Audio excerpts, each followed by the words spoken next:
Hello and welcome to Finance 360 installation guide.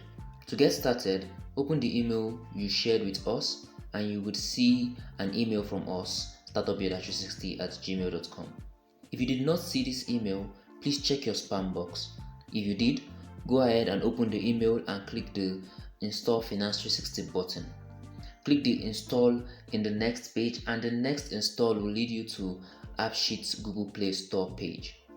Our application is currently hosted on AppSheet and this is why you are installing the AppSheet application. Please go ahead and install this application. It can take a few seconds depending on your internet strength. And after your installation is complete, open the application and you'll be directed to a sign-in page. Choose the Google sign-in option and sign in with the Gmail account that you shared with us earlier.